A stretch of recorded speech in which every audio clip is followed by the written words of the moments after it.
I knew something was wrong the moment I walked into my grandson's birthday party and realized every guest had a seat except me.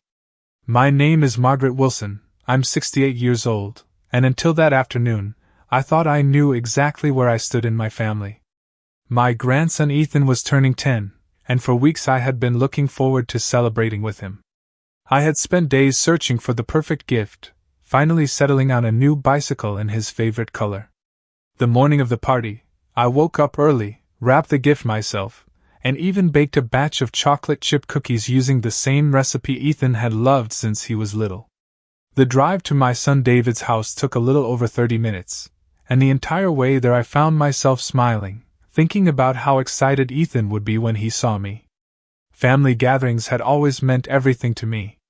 Even after my husband passed away years ago, birthdays, holidays, and special occasions were what kept me feeling connected. When I pulled into the driveway, the place was already full of cars. Bright balloons were tied to the mailbox, and laughter drifted across the front yard. Children were running around with paper hats while adults stood in small groups talking and drinking lemonade. Everything looked picture perfect. I picked up the gift, took a deep breath, and walked toward the backyard. The moment Ethan spotted me, his face lit up. "Grandma!" he shouted before running over and throwing his arms around me. That hug alone made the trip worthwhile. "Happy birthday, sweetheart," I said, kissing the top of his head. For a few minutes, everything felt exactly the way it should. Then I noticed something strange. The backyard had been carefully arranged with several long tables covered in decorations. Every chair had a place card attached to it. Friends, cousins, neighbors, coworkers, everyone seemed to have an assigned seat. At first, I didn't think much about it. I assumed my place card was simply farther down the table. But as guests continued arriving and finding their seats, I began looking more carefully. I walked around one table, then another. I checked each place card twice. I didn't see my name anywhere. The smile on my face began to fade. Maybe they had forgotten to put it out, I told myself. These things happen. Planning a large party isn't easy. Still, an uncomfortable feeling settled in my stomach. I scanned the tables again. Every single chair was accounted for. Every chair except one. The only empty spot was at the far end of a table where extra decorations had been stacked. There wasn't even enough room to sit there comfortably. I looked around, hoping David would notice my confusion, but he was busy talking with guests. That's when I saw Jennifer, my daughter-in-law, carrying a tray of cupcakes toward the dessert table. Relieved, I walked over to her. Surely there was a simple explanation. Surely there had been some innocent mistake. I smiled politely and asked where I should sit when everyone gathered for lunch. Jennifer glanced toward the tables, then back at me. For just a second, her expression changed. It was subtle, but enough to make my heart sink. Then she laughed lightly and said, "Oh, looks like we forgot." She said it casually, as if forgetting a grandmother at her own grandson's birthday party was no different than forgetting napkins. A few nearby guests overheard her comment and exchanged awkward glances. Jennifer simply shrugged and walked away before I could respond. I stood there holding Ethan's gift, surrounded by family, friends, and neighbors, yet somehow I had never felt more alone. And deep down, I had the unsettling feeling that this wasn't an accident at all. For a moment, I simply stood there, trying to convince myself that Jennifer's comment had not bothered me as much as it clearly had. Around me, the party continued as if nothing unusual had happened. Children laughed near the inflatable bounce house. Music played softly from speakers set up near the patio. Guests carried paper plates piled with food while chatting comfortably with one another. Yet somehow I felt separated from all of it, like I was watching the celebration from the outside instead of being part of it. I adjusted my grip on Ethan's gift and forced myself to smile whenever someone looked my way. The last thing I wanted was to create a scene at my grandson's birthday party. A few minutes later, people began moving toward the tables as lunch was announced. I watched as families found their assigned seats. Husbands sat beside wives. Cousins gathered together. Friends laughed as they settled into their places. Once again, I searched for my name, hoping I had somehow missed it earlier. I had not. There was still no place for me. Eventually, I found a spot near the edge of the yard where I could stand without being in anyone's way. From there, I could see the entire party. That was when something caught my attention. Jennifer was walking from table to table, checking place cards and making sure everyone was comfortable. She had clearly spent a great deal of time planning the seating arrangement. Nothing about it looked accidental. Every chair had been assigned with care. Every guest had been considered. The realization settled heavily in my chest. Forgetting me suddenly seemed a lot less believable. Before I could dwell on that thought any longer, Ethan appeared beside me. He was holding a slice of pizza in one hand and a soda in the other. "Grandma, why are you standing?" he asked. His question was innocent, but it immediately made my throat tighten. "Oh, I am just stretching my legs," I replied with a smile. Ethan frowned. "But everybody else is sitting." Children notice things adults often pretend not to see. I quickly changed the subject and asked him about his birthday gifts. His face brightened instantly as he launched into an enthusiastic description of the presents he had already opened. As he talked, I felt some of the tension leave my shoulders. Spending time with Ethan had always been easy. He cared about people in a way that felt genuine and natural. After a few minutes, one of his friends called his name, and he ran off again. I watched him go, grateful that he was enjoying his special day. Then I noticed something else. Several guests had begun glancing in my direction. Their expressions carried the same uncomfortable uncertainty. Nobody said anything directly, but it was obvious they had noticed the situation. One woman whom I recognized from Ethan's school approached me quietly. "Would you like my chair?" she asked. I thanked her but declined. Taking someone else's seat would only make this situation more awkward.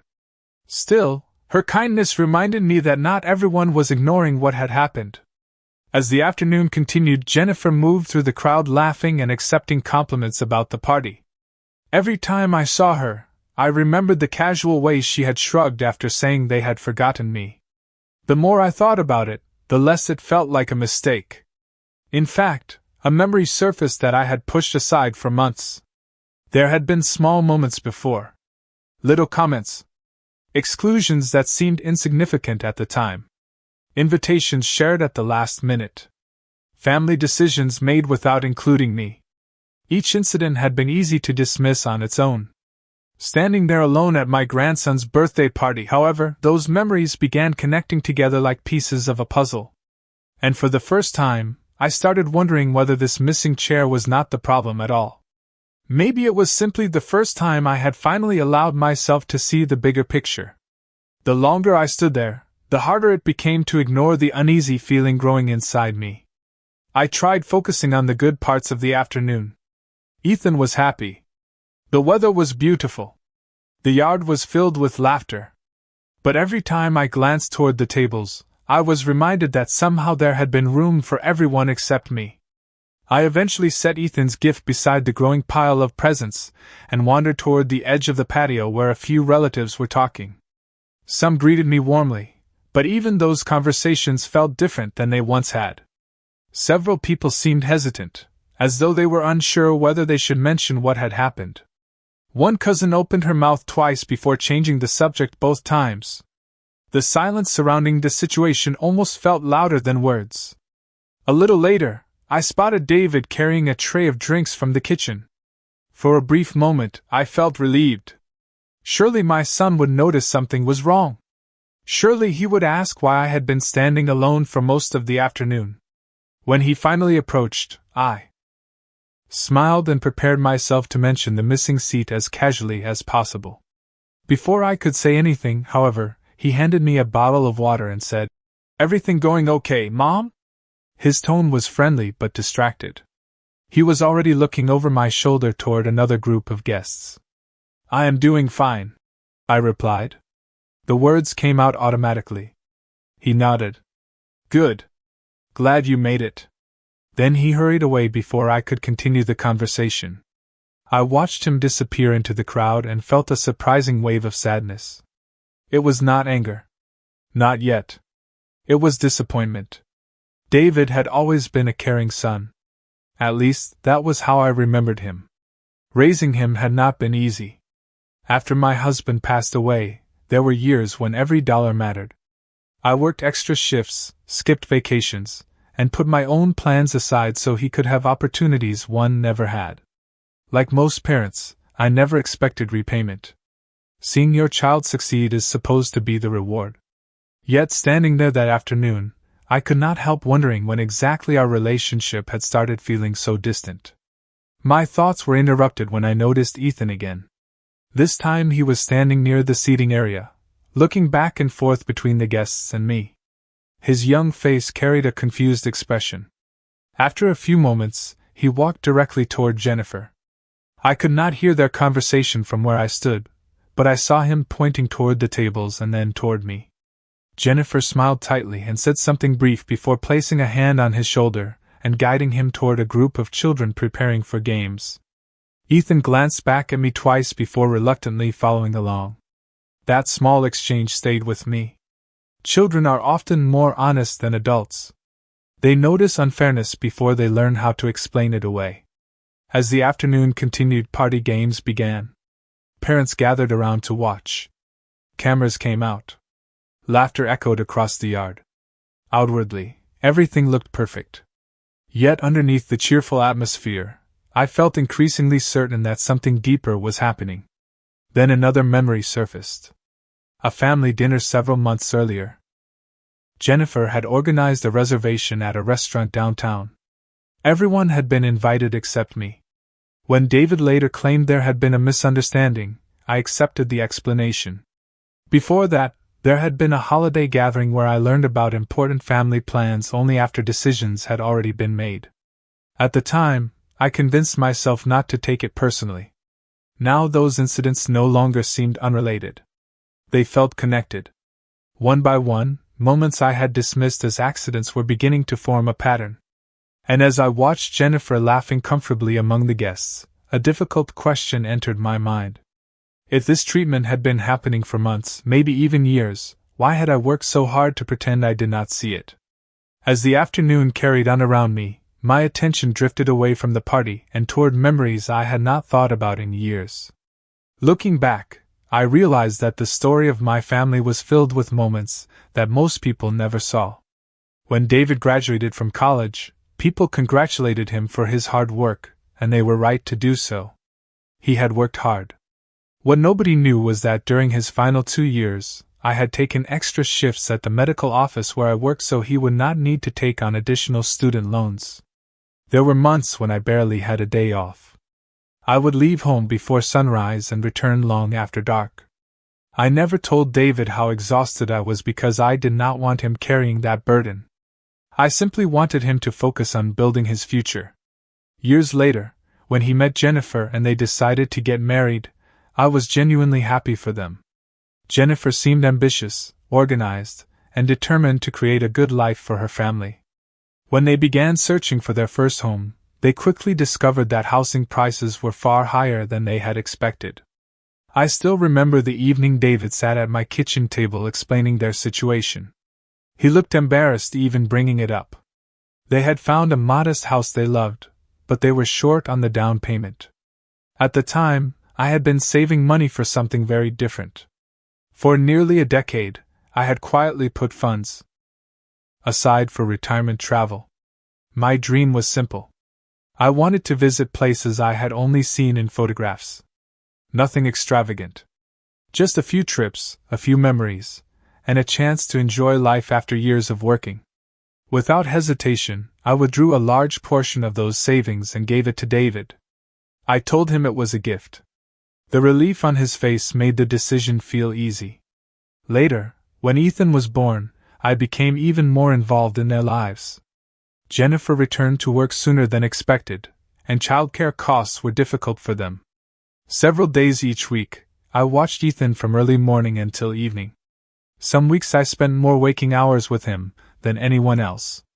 I helped him learn his letters, read him bedtime stories during late evenings when his parents worked long hours, and sat beside him during countless school projects. None of it felt like a sacrifice at the time because I loved every minute with my grandson. Family was family. That was how I had always viewed it. The years passed quickly.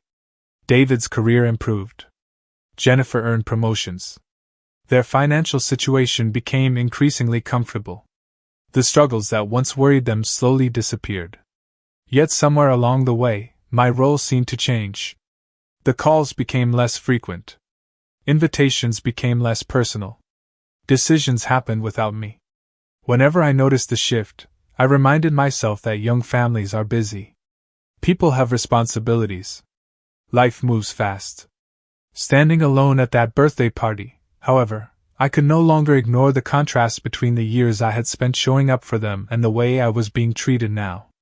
What hurt most was not the missing chair itself. It was the realization that the people I had supported through some of the most important chapters of their lives seemed completely unaware of what those years had cost me. Or perhaps even worse, they remembered and simply no longer cared. As I watched guests enjoying the celebration, I found myself wondering whether generosity sometimes creates an invisible problem. When people become accustomed to receiving help, they may eventually stop noticing the person providing it. And for the first time, that possibility frightened me more than any forgotten seat ever could. Eventually, lunch ended and the party shifted into the next phase of activities. Children gathered near the backyard for games while adults mingled beneath several large shade umbrellas. I considered leaving more than once. The drive home would have been easy, and part of me wanted nothing more than to escape the growing discomfort I felt. But every time I thought about it, I pictured Ethan asking where his grandmother had gone on his birthday. I could not bring myself to disappear from his special day. So I stayed. For a while, I kept to myself and watched the celebration unfold. Then Jennifer announced it was time for birthday photos. Family members were called together in groups. First the children. Then cousins. Then grandparents. At least that was how it appeared at first. I watched people arrange themselves near a decorative backdrop covered in balloons and a large banner with Ethan's name. Several relatives gathered around him while a photographer snapped pictures. I smiled, expecting someone to wave me over at any moment. Nobody did.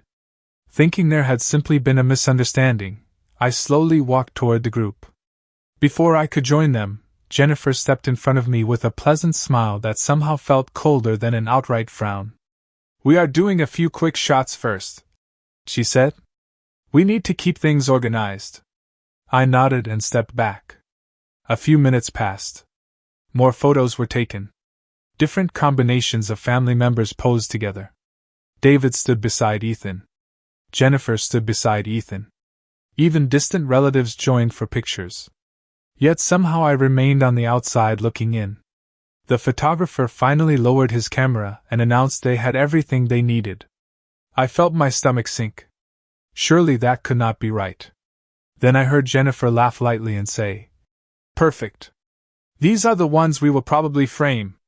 The words hit harder than I expected. It was not just that I had been left out. It was the casual way it happened. As though my absence was completely natural. As though nobody would notice. Unfortunately for Jennifer, somebody did notice. Ethan looked around and frowned. "Where is Grandma?" he asked loudly enough for several people to hear. For a brief second, the entire group went quiet. Jennifer hesitated before answering. "Oh, honey, Grandma was busy." Ethan immediately looked confused. His eyes found mine standing only a few yards away. "But she is right there," he said. Several adults exchanged uncomfortable glances. David shifted his weight and looked down at the ground. Jennifer forced another smile.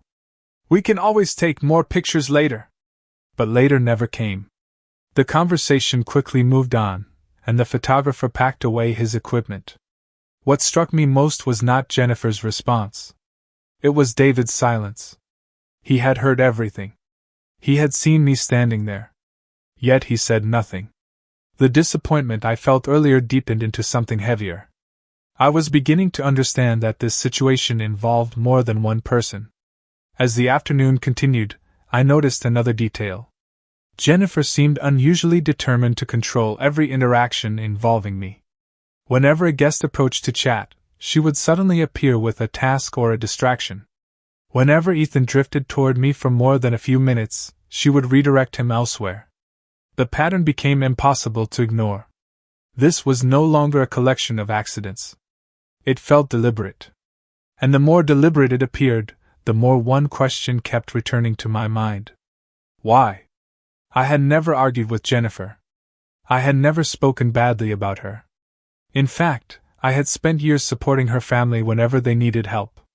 Yet here I was, standing at my grandson's birthday party feeling less welcome than some of the neighbors who had met Ethan only recently. As the sun slowly began lowering in the sky, I realized something important. The missing chair had only been the beginning. Whatever was happening beneath the surface of this family was much larger than I had allowed myself to believe, and before the day was over, I suspected I was finally going to see just how deep it went. As the afternoon moved closer to evening, the energy of the party began to change. Some guests were preparing to leave while others gathered near the patio for coffee and dessert. The noise softened just enough for conversations to become easier to overhear, and that was when I found myself learning something I was never supposed to hear. I had stepped inside the house to get a glass of water and a moment away from the crowd. Standing near the kitchen doorway, I heard two of David's friends discussing the recent renovations on the house. One of them complimented the new addition and remarked that it must have cost a fortune. David laughed and replied that they had been fortunate to have help when they first bought the property years ago. His friend asked whether the help had come from a bank program or an investment. Before David could answer, Jennifer quickly changed the subject and redirected the conversation. The exchange lasted only a few seconds, but it caught my attention because of how quickly she shut it down. A strange feeling settled over me. Throughout the years, I had never spoken publicly about the financial support I had given them. I never wanted credit. I never wanted praise. But watching Jennifer avoid even the slightest mention of that history felt oddly deliberate. Later, I found myself standing near the family room where several framed photographs decorated the walls. There were vacation pictures, holiday portraits, school achievements, and family milestones. I slowly looked through them one by one. Many featured David and Jennifer. Many featured Ethan. Some included distant relatives. What surprised me was how difficult it was to find a single recent photograph that included me. It was as though I had gradually been edited out of the family's story. Not erased completely, but quietly pushed farther and farther into the background.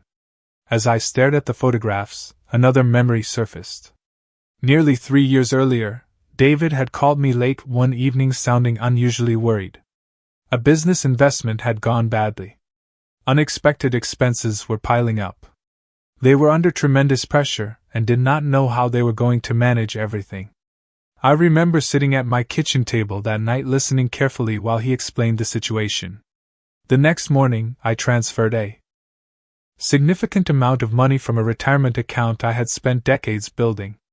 I told him not to worry about paying it back immediately. Family helps family. That had always been my belief. Very few people knew about that conversation. In fact, only 3 people knew the full details. David knew. Jennifer knew. And I knew. Nobody else.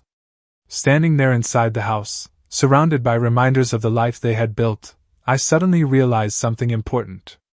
Many of the comforts they now enjoyed were connected to sacrifices I had made quietly over many years. Yet if a stranger attended this party, they would never know I had played any role at all. That realization hurt more than I wanted to admit. Just then, I heard footsteps approaching. Ethan appeared in the hallway carrying a small plate with a slice of birthday cake. He smiled when he saw me. "There you are," he said. "I have been looking for you." His words warmed my heart immediately. "I am right here, sweetheart," I replied. Ethan handed me the plate. "I saved this for you because everybody was eating and I did not see you get any." Such a simple gesture should not have felt extraordinary, yet at that moment it meant everything. In an entire yard filled with adults, the one person who seemed determined not to overlook me was a 10-year-old boy. As we stood there talking, Ethan glanced toward the living room and then back at me. His expression became thoughtful. "Grandma," he said quietly, "can I ask you something?" I smiled. "Of course." He hesitated for a moment before speaking. "Why does it feel like Mom does not want you here today?" The question stopped me completely because in that instant I realized Ethan had been noticing far more than anyone imagined. For a moment, I did not know how to answer Ethan's question. His young eyes were fixed on mine, searching for an explanation that I was not sure I could provide. Children often ask the questions adults spend years avoiding. I forced a gentle smile and placed a hand on his shoulder. "I do not think your mother wants me to feel unwelcome," I said carefully. "Sometimes grown-ups get stressed and make mistakes." Ethan frowned. "But there have been a lot of mistakes today." The honesty in his voice caught me off guard. Before I could respond, he continued. "First, there was no seat for you. Then you were not in the pictures. And every time I try to talk to you, Mom sends me somewhere else." I looked away for a moment, overwhelmed by the fact that he had noticed every detail. While the adults had been pretending nothing was wrong, Ethan had been quietly paying attention all day. "You should not worry about that today," I told him softly. "Today is your birthday." He nodded, but he did not look convinced. A few seconds later, someone called his name from outside, and he reluctantly headed back toward the yard. Before leaving, he turned around and said something that stayed with me long after he walked away. "I am glad you came, Grandma." Then he disappeared through the doorway. I stood there alone for several moments, replaying his words in my mind. Nobody else had acknowledged what was happening so directly. Nobody else had seemed willing to say what they were seeing. The adults had chosen silence. Ethan had chosen honesty. When I returned to the backyard, dessert was being served. Guests gathered around tables carrying slices of cake and cups of coffee. Conversations filled the air. Outwardly, everything appeared cheerful and normal. Yet I began noticing subtle changes. Several people were looking at me differently now. Not with pity, but with curiosity. It seemed Ethan's questions during the photo session had not gone completely unnoticed. A few relatives approached me throughout the next half hour, making unusually deliberate efforts to include me in conversations. One aunt pulled an extra chair beside her and invited me to sit. Another cousin asked me to join a group discussion. Their kindness was appreciated, but it also confirmed something important. Other people had noticed the pattern too. They simply had not known what to say. Then I overheard a conversation that changed everything. Two older relatives were speaking quietly near the dessert table. One mentioned how beautiful the house looked after the renovations. The other replied, "David and Jennifer were lucky Margaret helped them when they were starting out." The first relative looked surprised. "I did not know that." The second nodded. "Most people do not. She never talks about it." I noticed Jennifer standing only a few feet away. She had clearly heard every word. For the briefest moment, her expression tightened. Then she quickly stepped into the conversation and redirected it toward a completely different topic. The reaction lasted only seconds, but it revealed something significant. Jennifer was not uncomfortable because the information was incorrect. She was uncomfortable because it was true. Suddenly, several pieces of the puzzle began fitting together. Throughout the years, every major sacrifice I had made for the family had remained largely invisible. That invisibility had not happened by accident. Somewhere along the way, a version of our family history had been created that minimized my role entirely. The realization was painful, but it also brought unexpected clarity. For the first time all day, I stopped asking myself whether I was imagining things. I stopped wondering whether I was being too sensitive. The evidence had become impossible to ignore. And as I watched Jennifer carefully steering conversations away from certain topics, I realized there was a reason she seemed so determined to keep the spotlight away from the past. Whatever that reason was, I had a feeling it was about to reveal itself sooner rather than later. The turning point arrived in a way nobody could have predicted. As the party began winding down, Guests started gathering near the patio one final time while Ethan prepared to open the remaining presents. Children settled onto the grass, adults stood nearby with coffee cups, and conversations gradually quieted. I remained near the back of the group, content to simply watch my grandson enjoy the end of his special day. Then Ethan stood up unexpectedly. He was holding one of the small gift bags he had received earlier, but instead of opening it, he looked around at the crowd. "Before I open more presents," he said, "I want to say something." The adults smiled, assuming he was about to thank everyone for attending. David looked proud. Jennifer smiled toward the guests. Nobody seemed concerned. Ethan cleared his throat and pointed directly toward me. "I want to thank Grandma Margaret for coming." Several people nodded politely. Then Ethan continued. "She is the only person who stood up almost the whole party." The smile disappeared from Jennifer's face immediately. A heavy silence settled across the yard. Ethan was too young to understand social rules that tell adults when to remain quiet. He simply spoke the truth as he saw it. "I kept looking for her seat," he said. "But there was not one." Nobody laughed. Nobody interrupted. Guests exchanged uncomfortable glances. David looked stunned. Jennifer shifted awkwardly beside him. Ethan continued speaking before anyone could stop him. "And Grandma was not in the family pictures either. I thought maybe somebody forgot, but then it kept happening." The silence became even deeper. What made the moment powerful was not anger. It was honesty. There was no accusation in Ethan's voice. No attempt to embarrass anyone. He was simply describing what he had witnessed throughout the day. One of David's relatives finally spoke. "Wait a second. Margaret did not have a seat?" Another guest looked surprised. "I assumed she was sitting somewhere else." More murmurs followed. Suddenly, the details that many people had noticed individually began connecting together in front of everyone. Jennifer opened her mouth as if to explain, but before she could, an older family member stepped forward. It was David's aunt, a woman known for speaking plainly. "Margaret has spent years helping this family," she said. "I remember when David and Jennifer bought this house. Without her support, none of that would have happened when it did." Several guests turned toward her. She continued calmly.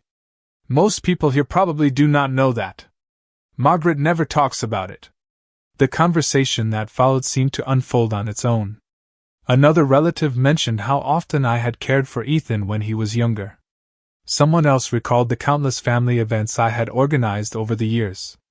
One person remembered how I had helped during a difficult financial period. Piece by piece, a picture began emerging that many guests had never fully seen before. The atmosphere shifted dramatically. What had started as a birthday party conversation was becoming something else entirely. Jennifer looked increasingly uncomfortable. Not because anyone was attacking her, but because the truth was surfacing naturally. Then came the revelation that changed everything. David's aunt glanced toward Jennifer and said, "What surprises me is that Jennifer knows all of this better than anyone. She was there for every bit of it." The statement landed like a stone dropping into still water. Several people looked toward Jennifer. The implication was impossible to miss. This was not a situation where someone had forgotten important history. The history had been known all along. For the first time that entire day, Jennifer seemed unable to find words. David stared at the ground. Ethan looked confused, sensing the tension but not fully understanding it. As I stood there listening, I realized something remarkable. I had not exposed anyone. I had not defended myself. I had not shared a single story about my sacrifices.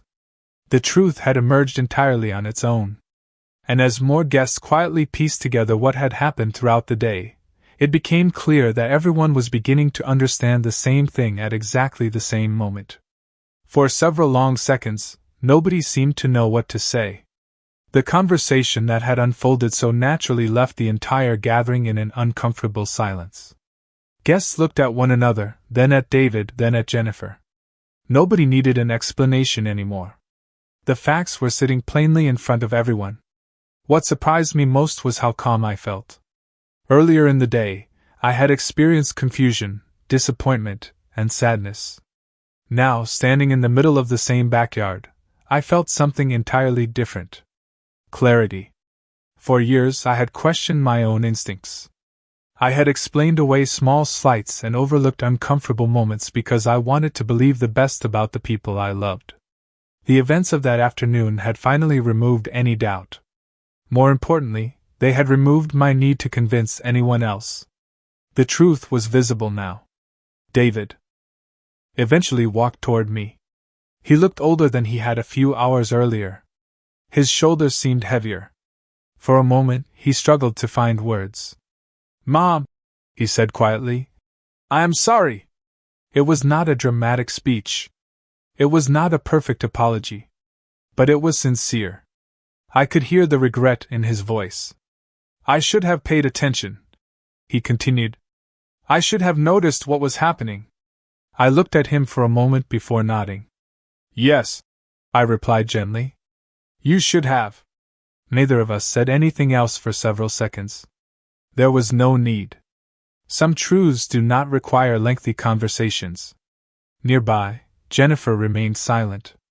I could see that she understood how much had changed during the course of the afternoon. Nobody was yelling. Nobody was attacking her. Yet the carefully managed image she had maintained throughout the day had quietly fallen apart. People had seen enough to draw their own conclusions. That was more powerful than any argument ever could have been. Then Ethan appeared beside me once again. He slipped his hand into mine and smiled. "Did you like the party?" he asked. The innocence of the question nearly made me laugh. Children have an incredible ability to pull people back toward what truly matters. I squeezed his hand gently. "The best part was getting to spend time with you," I said. His grin returned immediately. A few minutes later, guests began saying their goodbyes and heading home. I knew it was time for me to leave as well. I retrieved my purse and prepared to head toward my car. David offered to walk me out. As we reached the driveway, he stopped beside me. "Can we talk sometime this week?" he asked. "Really talk?" I looked at him carefully. For the first time in a long while, I saw the son I remembered. Not because he had suddenly fixed everything, but because he was finally willing to acknowledge there was a problem. "Yes," I said. "We can talk." Then I added something I had never said before. "But things need to change." David nodded immediately. "I understand." And I believed that he did. The drive home felt very different from the drive there. Earlier that morning, I had been filled with excitement and anticipation. Now I was filled with perspective. I realized that setting boundaries was not an act of punishment. It was an act of self-respect. For too many years I had measured love by how much I was willing to give. Somewhere along the way, I forgot that healthy relationships also require mutual respect. I would always love my son. I would always love my grandson. That would never change. But from that day forward, I would no longer ignore behavior that diminished my worth. I would no longer remain silent simply to keep everyone comfortable. As I pulled into my driveway and turned off the engine, my phone buzzed with a message. It was from Ethan. The text contained a single photo someone had taken during the party.